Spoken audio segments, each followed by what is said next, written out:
And there we are. Hello, good Hi, to see Jennifer. you. You too. How are you? I am good. It's a sunny day and I'm in a safe, secure place, so I can't complain too much. No, no, because you're located in Lillestrøm, isn't it? Yes, I am here in lovely Lillestrøm Yeah. and happy to be here. Happy to be there. Yeah, but you're originally definitely not from Lillestrøm. Lillestrøm Very, sounded very good. very. I'm actually from Silicon Valley, and in short, I had actually lived in Oslo back in the late '90s with Thunberg, and had built their international business. And I recall about 20 years ago, I and some of my Thunberg colleagues were talking about one day you'll be able to not worry about going to the office. You'll be able to just be in your own home and work and interface with people. And now, lo and behold, I am back in Norway, and we're actually doing that in the middle of a pandemic. Exactly, exactly. So how have the last because now you're working for yourself, right? You're an advisor. Yes. Yeah. Uh, Go ahead. So after building the international business with Thunberg, I went back to Silicon Valley and founded Next Step, which is a advisory consulting company. And we help organizations get to the next step. So growth, transformation, change, adapting to the markets. And we have 40 consultants around the world that work in a holistic approach to help companies grow. In addition to managing Next Step, most recently in the last couple of years, I have been working heavily on a concept called the Executive Growth Alliance, which is a global peer community where leaders in different businesses come together in small groups to collaborate in order to become future ready. And over the last year and a half, we've been focusing very much on expanding that peer network, if you will, globally from Silicon Valley to Europe, using Norway as our main pilot location for some of the new initiatives we're doing in Europe. So that's how I happen to be based here in Norway part of the year, and have an apartment in Lillestrøm that I use as that base. And this particular month, we had a number of new in-person programs we were rolling out in Central Europe, UK, etc. Hence my being in Norway in March of 2020, and coincidentally being here at the time of the pandemic. Yeah. So, but how do you feel? I mean, now being a foreigner and kind of stuck there in Norway, how does it feel? In many ways, I feel very, very blessed and honored, actually. If you're going to be in a lockdown quarantine situation, I mean, being so in a place like Norway where it's extremely safe, people are very, very committed to following the rules. It's a beautiful nature and environment. I certainly have enjoyed taking long walks each day. And fortunately, the sun is out and it's nice weather now. If we were in November when this was starting, I'd probably feel very different. Yeah. Yeah. But I sense that people here everyone is committed to really ensuring that others around them stay safe and look out for one another. And I appreciate that very much. Yeah. And that's good to hear. Have you gotten any, I mean, reports sounded kind of strange, but from back home, how are things going there? Yes, I do speak every day, at least 3 to 4 to 6 hours, sometimes a day, with my colleagues back at home and managing the business there. And it's an interesting period. I mean, in Silicon Valley, I think people have just recently, as in the last matter of days, recognized the severity of the outbreak, and they just literally 2 days ago had the announcement of closing bars and restaurants, non-essential businesses, and encouraging people to shelter in place. So from what I understand from my colleagues, the roads are clear. first time in 20 years there's been no major traffic jams. So that's a good thing that just about everyone has commented on. However, there seem to be lots of traffic jams and confusion in going into grocery stores, pharmacies, etc.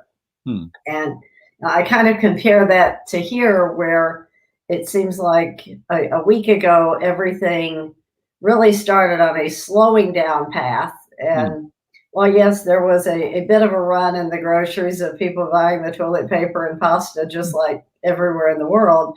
I mean, it's been a tapering off of activity and people being very cautious in going out when they don't need to.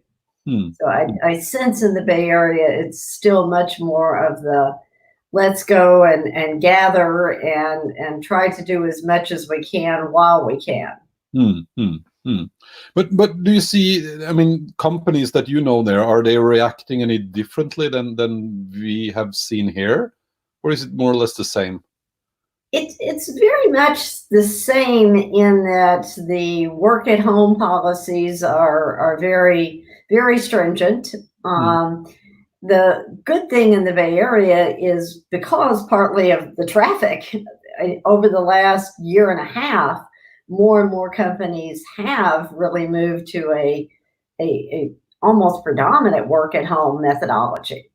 So, one of the big differences I see here is that people are not as accustomed to doing a reasonable portion of their day or a majority of their meetings in Zoom, teleconference, etc. People are much more used to going into the office in a traditional way.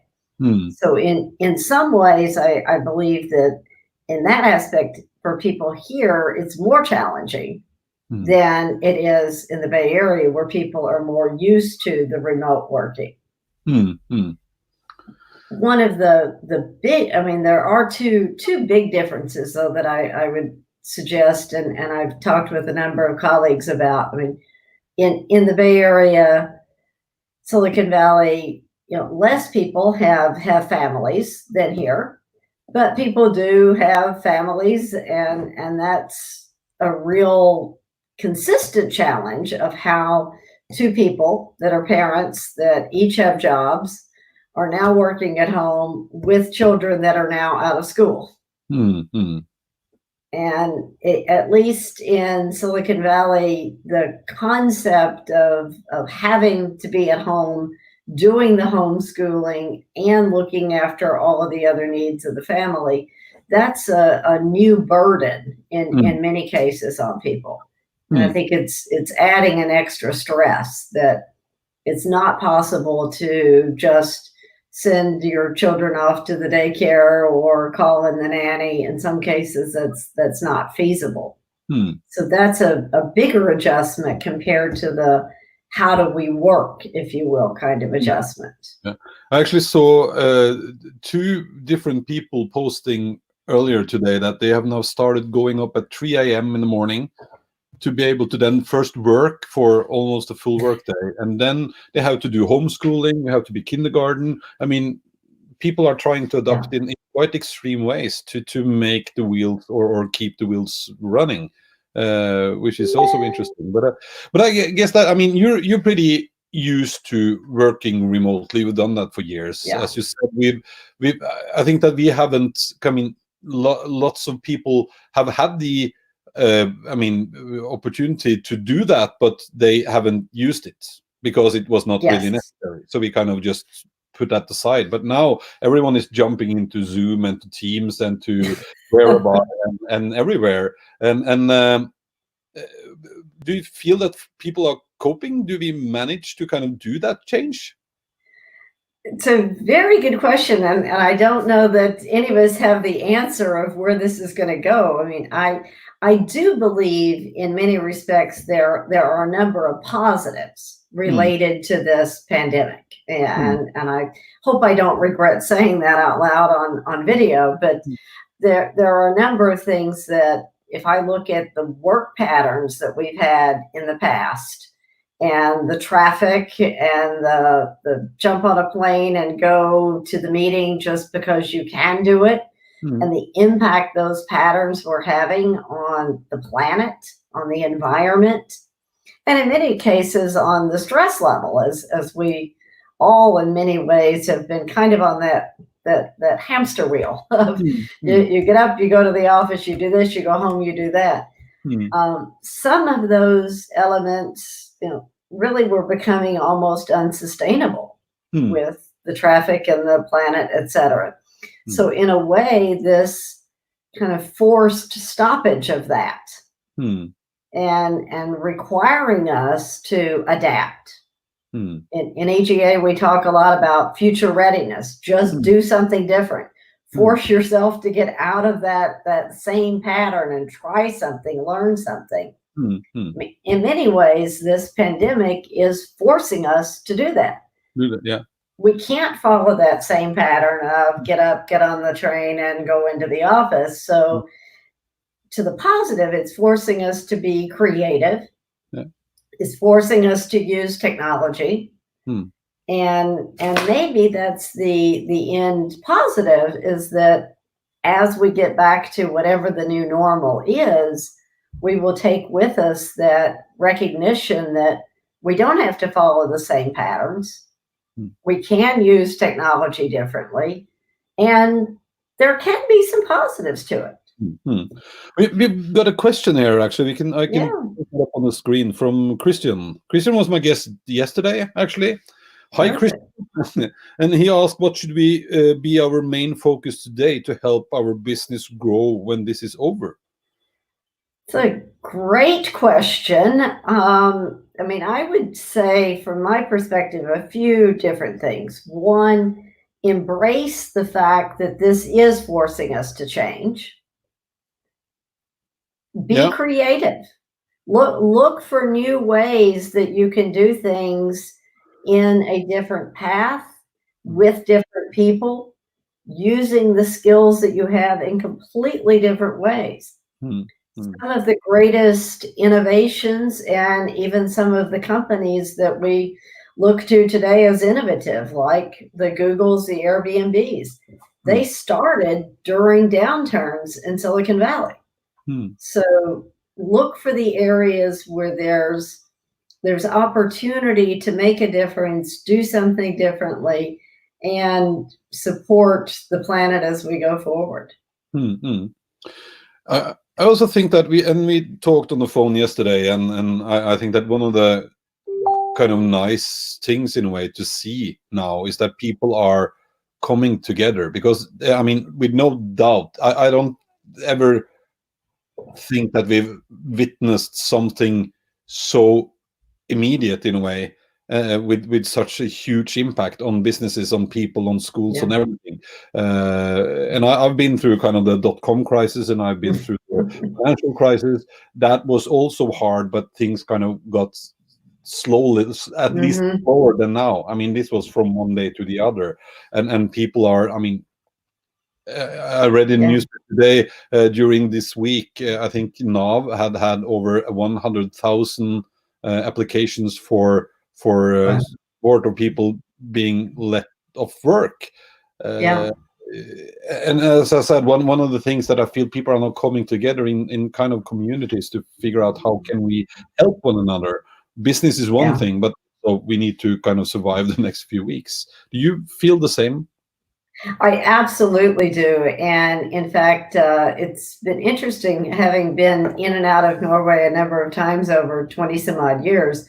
I have always missed that community feeling in Norway. In Silicon Valley, we're one big village. There's 6 to 7 million people, but people really come together in small groups and community. It's very easy to make friends. You go to the gym, you hug people. It's just, that's the way we operate.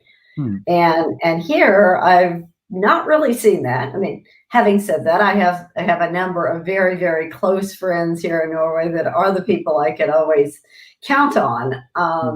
But it's really been in the last 2 to 3 weeks that I've seen been very pleasantly surprised to see how much people here really do care for others and are looking out for each other.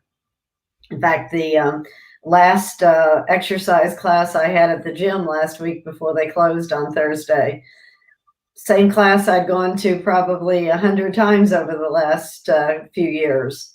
And for the first time, everybody in the class looked at me and smiled. We were all kind of in it together. Yeah. And so I think that's a good thing that hopefully we can continue to do and take forward coming out of this. Because I do also think that the fact that we can't be with people actually makes us think more about it. Yeah. It makes it that much more precious. Yeah. So I think I told you when I left my office, the day before yesterday. Yes. Doesn't really matter what day, but anyways, there's a lot of mostly people living here. I think there are 2 offices here, and people had gathered. Put on warm clothes and brought their coffee outside after dinner, and it was sitting in a circle with on their camping chairs. Yes. Meter apart, which I thought was really kind of almost a little emotional thing to see that those people would probably may have not spoken to one another that much before, but now they do. And it's interesting to see how we change mentally and socially because of it. It totally is. And I think that's one of the other positives of this is it's causing us all to kind of take a step back, do a reset, and reflect on what is important to me. And we start to recognize the people around us are, at the end of the day, the most important things. We need to look out for each other and appreciate. In fact, I was reflecting the other day that I think it was last Tuesday, I had a event that was canceled, and I texted the person who'd organized it and said, I've had your event in my calendar. You've had it in the calendar. Why don't we get together and just have a drink instead of doing the event? Yeah. And it was a rainy Tuesday evening or whatever. And at one point, as I was walking to meet her, I thought, I should just go home. Wandering around here in the rain to go have a drink with somebody, that's not the easy thing to do. And now I reflect back, I am so glad that Claudine and I had that drink, because it was the last time I'll be able to sit in a bar having a drink with somebody for probably a month. So just recognizing the preciousness of the time that we do have with people, I think is important. Yeah. Because I think it's also, of course, this affects our businesses, but it's also affecting people. And yes. And now it's maybe the time to kind of think more about people and not profit, and how can we cope together. And I think that kind of taking initiatives like that. And most of us, or at least I am fortunate to have a family. I have friends. We can talk like we do, and it's easy. But there are also people who are now kind of very lonely. Them as well. So we actually tomorrow we're testing out a new little concept. Me and a friend, he's a psychologist, and we thought about having the same thing as we do now. Talk about how to stay not positive, but to stay kind of not go down in the cellar. And then suddenly suggested that maybe we should make this into a fredagspils or a after work happening. So tomorrow there will be. We will start at 4:00, and we will start about how to cope, and then we'll do it as a fredagspils event where people can join in if they like, and we'll just see how that goes. Because I think it's important that we, of course, not underestimate the challenges people have, and it's very hard to see where this is going. But on the other hand, let's try to kind of stick together and help one another. Yeah. I think that is so important. I was in a video chat, if you will, with about 20 colleagues from the Bay Area yesterday evening, and I mean, number one, it was just so nice to see familiar faces of people I've known for years all together on the video. That's nice. And number two, that was really our topic, was how are we all coping? And I mean, the little things of just getting out for a walk, think about your neighbors that you could reach out and just ask if they need something, little things. One of the ladies in that call said she looks at this as a bird landing on our head. And we all said, what do you mean by that? Her perception is this is landed. The bird has landed on our heads. It's not our fault. It's nothing we can do about it. The bird landed. The question is, do you allow that bird to just stay there on your head and make a nest and bring you down with it?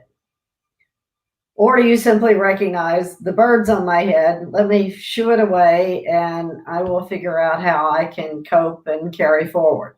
So tomorrow you'll be shooing the bird away and still connecting with people. Yeah, exactly. And then, I mean, I don't want to be someone who tries to be a expert on viruses and then spreading of viruses and the effect of viruses, but how do you think that the world will change after this? Well, I hope that, number one, people will recognize they don't have to travel as much, and that will have a positive impact on the planet and the environment. Number two, I hope that people will take away and remember how important human connection is and become a bit kinder to one another. I question the impact of this on the capital markets and financially the economics behind where we are. I mean, if you look at kind of where we have been as a society globally the last 10 to 12 years, we've had this long positive run of a very strong market. And to some degree, one could say that has been known to be not sustainable. Things can only grow so much, and the greed and the growth of the power of a few against the rest of the many kind of needed to change. So maybe in some strange way, this is a reset, and it's an opportunity for us to all recognize, yes, we've lost money in the markets. Yes, we're being negatively impacted economically, but we still have each other as humans. We still have an opportunity to go out and have a walk in the beautiful sunshine. And let's figure out how to continue doing that in a more sustainable way than where we were 2 months or even a year ago. Yeah.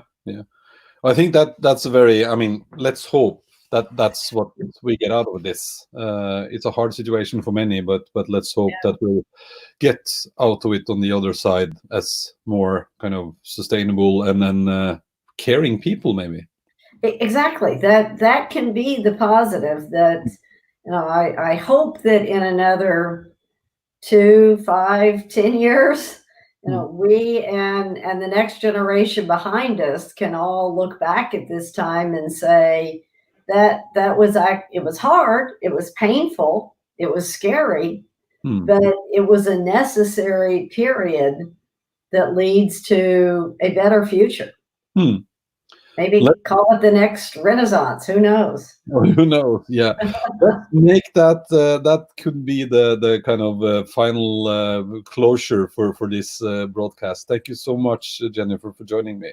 And I hope you stay as positive as you are now. And that in Norway will continue to be good. And let's talk. If there's anything, shout out. Perfect. I shall do so. Thank you. Thank you. Thanks. Bye. Bye.